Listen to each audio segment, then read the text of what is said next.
Mahadev hills are part of which mountain ranges? Mahadev కొండలు, Mahadev hills, Mahadev కొండలు ఏ పర్వతాల్లో భాగం అని అడుగుతున్నాడు. మహదేవ్ కొండలు ఏ పర్వతాల్లో భాగం?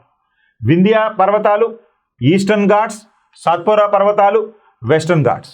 సో యాక్చువల్లీ వింధ్య పర్వతాలు భారతదేశానికి మధ్య భాగంలో వింధ్య సాత్పురా పర్వతాలు విస్తరించి ఉంటాయి.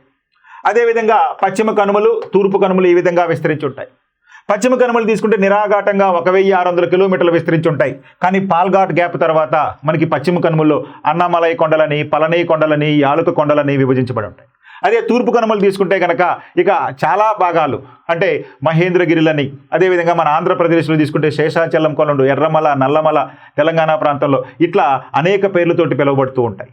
కానీ ఇక్కడ ఏమడిగాడండి? మహదేవ్ కొండలు అడిగాడు. మహదేవ్ కొండలు భారతదేశానికి మధ్య భాగంలో ఉంటాయి. ఎందులో భాగంగా ఉంటాయంటే సాత్పురా పర్వతాల్లో భాగంగా మహదేవ్ కొండలు విస్తరించి, సాత్పురా పర్వతాల్లో భాగంగా మహదేవ్ కొండలు విస్తరించి ఉంటాయి. సాత్పురా పర్వతాలనే భాగంగా ఉన్నటువంటి ఈ మహదేవ్ కొండల్లోనే ఎత్తైన శిఖరంగా తీసుకుంటే ధూప్ఘర్గా మనం పెట్టుకోవాలి. Dhupgarh is the highest mountain peak located in Satpura hills. It is located in Mahadev hills only.